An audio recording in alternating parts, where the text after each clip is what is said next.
Hey, what's up, you guys? Woody Jacob here to bring you my weekly review of the CW's The 100. This week we've seen Season 3, Episode 16, which was called Perverse Instantiation Part 2. Of course, the Season 3 finale.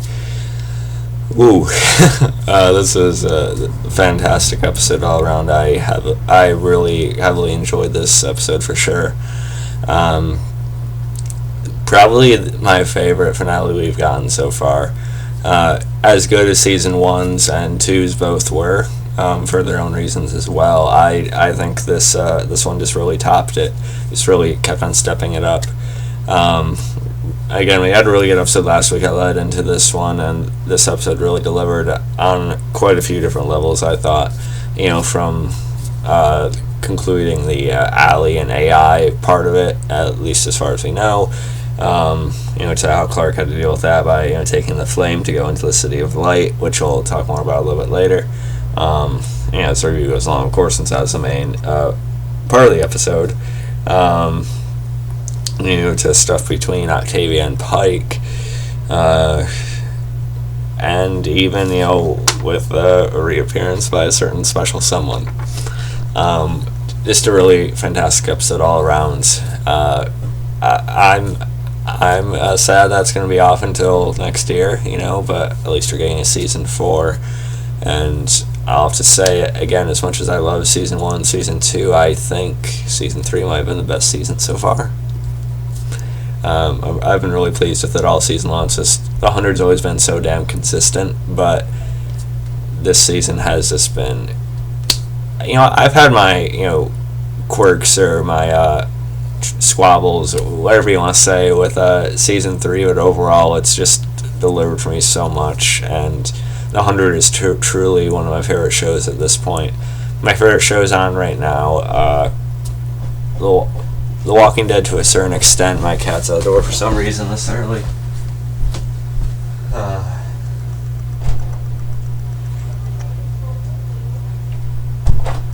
Sorry about that, guys. Yeah, like I was saying, my favorite shows on right now are The 100, Penny Dreadful, the originals. The Walking Dead to an extent, I guess, even that's gone down a little bit for me. And The Vampire Diaries, if it was a few years ago. But yeah, The 100, I might have to even put it over Penny Dreadful by a little bit, actually. It's really close, but we could talk about that some other time.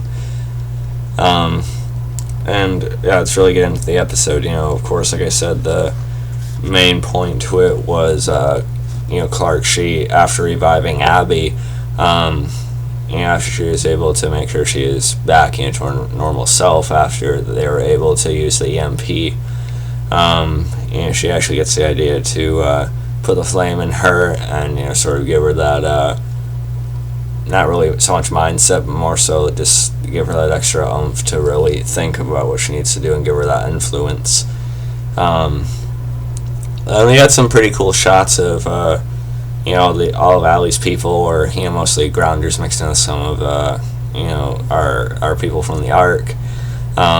Really cool shot of them climbing the tower. It is a little unrealistic, because the tower is pretty damn tall, It's a little unrealistic that they could all get up there.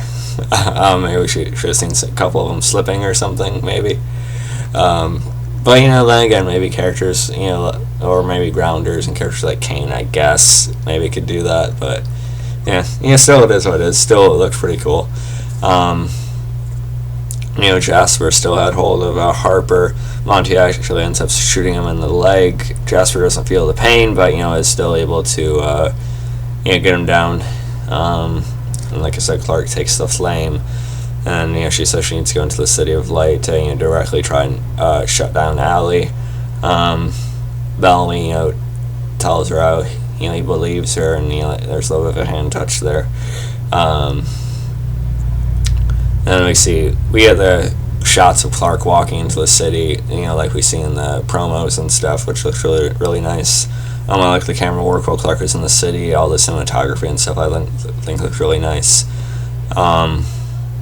And of course we have, she sees characters like Jasper walking around in there, just, licking an ice cream cone and sitting on a bench and stuff.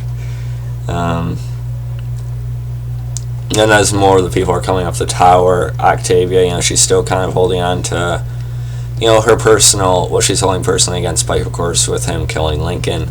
You know, she, you know, cuts at Pike's leg, and he starts getting beaten down by the people coming up. Bellamy comes in, he has to kill a few of them that are around him. And, you know, I don't, of course, obviously, I don't blame Octavia for, you know, stealing after Pike for what he did. You know, I think that needs to be paid for at some point, and, you know, it was a little bit later in the episode. But still, I think everyone else knew there's a time and a place for that. You know, you got to kind of pick and choose what situation you just sort of focus on, what you personally think, you know, think and want to happen, even if it's necessary, compared to what you need to focus on for the greater good, you know, the bigger picture, at least for the moment. But, you know, I don't blame Octavia, but her timing there almost kind of cost him. And of course, Kane makes it to the top of the tower and stuff. Let's see. We also get a good moment between Bellamy and Pike, you know, Bellamy saying, you know, how he was seeing things black and white, you know, with the situation with the grounders and stuff, and how he was wrong. And, you know, Pike still sort of defends what he did, you know, defends the way he went about things. But I did like that moment for Bellamy, you know, just basically acknowledging everything that we all kind of knew, and, you know, he's now a little bit more sure of himself at this point and what he believes in, I think. Sort of what Kane was telling me he needed to know, you know, earlier on in the season. You know, he did the right thing for Octavia. He still needed to realize that what he was doing with Pike in general was wrong, and I think Bellamy had that here. Let's see what else. Of course, there's plenty else. I'm just trying to decide what to talk about next. Yeah, about a page and a half of notes here. Let's see. Of course, then we had, of course, A.L.I.E in the City of Light tracking Clarke down, and so are all her people. And we had what was probably the best part of the episode of everything. Lexa actually returning. You know, all warrior commander mode and stuff, you know, with the pain and the armor and stuff. It was awesome. With the swords, she just comes in slashing and cutting him down left and right, which was really awesome. And to see really cool shots and, you know, choreography, I thought, for the quick few seconds we've seen it. Let's see. She says her fight is not over, and I'll admit, I kind of teared up when Lexa showed up again. You know, I sort of figured they're gonna kind of show her to a certain extent again for the finale, and some of us even knew that, you know, based on certain reports, but I hadn't seen all of them. But I still kind of figured that we would. But even with that, the music they had going on with it, and again the acting and chemistry between Alicia Debnam-Carey and Eliza Taylor, it's just awesome. Really, really nice and touching. And I'll admit I teared up at the reunion here. And this sort of went on a little bit later, too. Again, the music was really good with this, too. Let's see. Abby has Murphy, you know, sort of pumping Antari's heart, because how they're doing it, basically they're putting the blood from Antari into Clarke, so, you know, she can, you know, take on the flame and, you know, get the influence she needs. Again, I probably should have mentioned that earlier. You know, Murphy's a little grossed out having to do it, but he does it. And then we get another part to Clarke and Lexa, you know, Clarke saying she thought she'd never see her again. And yeah, I'll talk more about what Lexa sort of does to conclude it all later, but you know, they basically kiss, which was really nice. You know, I was waiting for that to happen. They needed to do that at least one more time before we never see her again, you know. Maybe we will, in a certain extent, and the presence of Lexa is always going to be there, you know, the feeling that she's always going to be with Clarke is always going to be there, because of course, Clarke's connection to the flame now. Even if she took it out, you know, she's still has such an influence on Clarke's psyche and how she goes about things now and stuff. A little bit more on Lexa in a few minutes. Oh wait, we're already there. Okay, one more thing before we get back to Lexa, though. Let's see. Oh yeah, okay. We also have this trap by Octavia and Bellamy. You know, we have the water, and Octavia sort of luring Kane and the others there, saying, oh, she's willing to take the chip and stuff, and then Bellamy and I forget who else was there. Was Bellamy and someone else came out, and you know, threw the the rods into the water, and then, you know, started electrocuting all of them, which is cool. And then we get Thelonious and the others in the City of Light chasing Clarke and Lexa down. And Raven ends up, being able to hack into it and giving Clarke a way to get into what she needs to do with the kill switch, basically.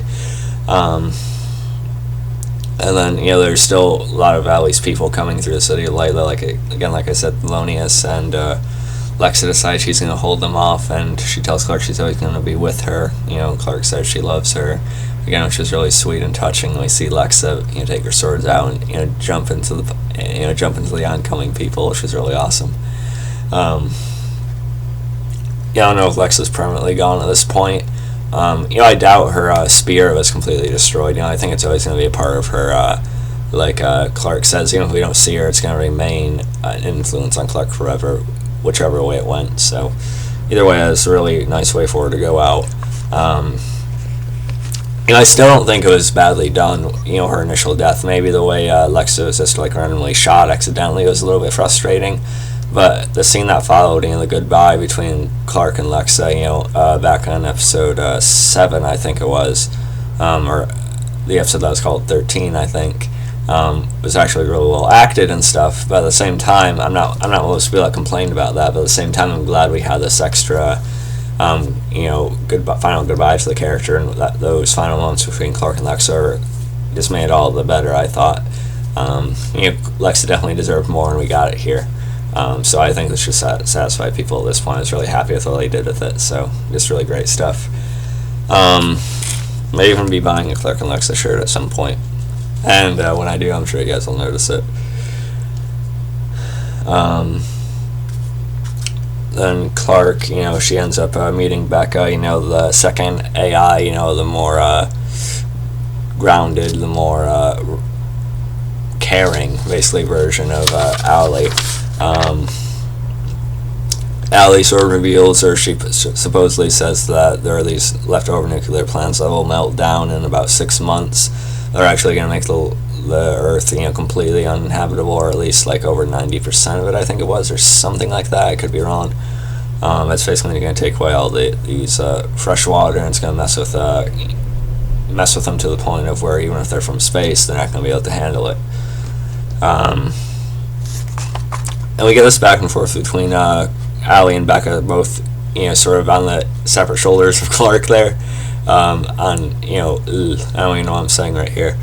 But basically, A.L.I.E and Becca are both talking to Clarke, trying to convince her, and Clarke seems to be swaying a little bit back and forth. And then we get, I really do like the actress who played both Becca and A.L.I.E this season. Erica Sarah, I don't know how to pronounce her name, I'm sorry, but she did a good job here again. Didn't even feel like the same person. It seemed like very different types of mindsets, very different perspectives and ideas and stuff, and I think she played that really well. And we even get Becca playing on that A.L.I.E doesn't have certain functions. She can't fully, she's really smart, can understand a certain extent of it, practicality and the logical part of it all, but she can't see the human nature of caring and how that influences it and things like that. I may have explained that wrong, I may be wrong in general, but I still really liked how it was done. The dialogue back and forth is good. Clarke has the line, "Don't ease pain, you overcome it," and we will. And then Clarke pulls the lever and she, kills the AI, or A.L.I.E anyway, which is really cool. And then we had, because of that, everyone being released from the influence. We have Abby and Kane embracing. Kane was breaking down about what he was doing, because we had, Bellamy, fighting him off along with Pike and stuff, and, along with the other men. It was so good to see Abby and Kane sort of, embrace again. And then we had Jasper and Monty, emotionally reconnecting as friends, which was good. I'm surprised Harper's still alive, but, good for Monty. How many times have I started in this review, too? I don't know. And then, of course, we had Pike actually save Octavia at one point during the fight as well. And Pike goes over to Octavia, and he sort of nods, and Octavia stabs him and kills him. which everyone, seemed a little bit disturbed by, but at the same time it seemed like they all, sort of understood what she was doing there. And it even seemed like Pike knew it was coming because, again, the nod, sort of acknowledged what she was about to do, and, he probably made his peace with it. He probably understood why she was doing it and where she was coming from with it and just accepted it, which I thought was a good moment for the Pike character. Pike did sort of develop a little bit more in the last few episodes. I still didn't really like him, but I was sort of, I think he sort of turned into a more developed character than we initially thought he was going to be, and I thought his exit here was fitting. It's sort of what had happened after he killed Lincoln, especially, so pretty well done. And yeah, that's kind of where the season ends, pretty grim, but at the same time hopeful. Even though we have the 6 months until the meltdown and stuff, it is still a lot more optimistic than previous season finales of the show have been, which is different, but I was glad to see that more of a sense of hopefulness. And again, liked all the reunions. I liked Lexa's return. I thought that was handled really well. Even though I liked how the initial scenes were done earlier on in the season, I thought this was just the icing on the cake, and it made it all the better. I'm really gonna miss Lexa, but I think she was handled well in the end. With Alicia Debnam-Carey leaving, I think they did as well as they could have. And so really great finale, one of the best episodes ever for sure, the best finale ever, I think, in my opinion anyway. Can't believe it's going to be off until next year now, but really looking forward to season 4. It's definitely one of my favorite shows at this point, no damn question about it. But yeah, I hope you guys enjoyed this video. Let me know what you guys thought of the finale below. And so I'll catch you guys next time to review the original Season 3 finale tonight. So I'll see you guys for that. Follow me on Facebook, Twitter, and look for Inspolita.com. Peace.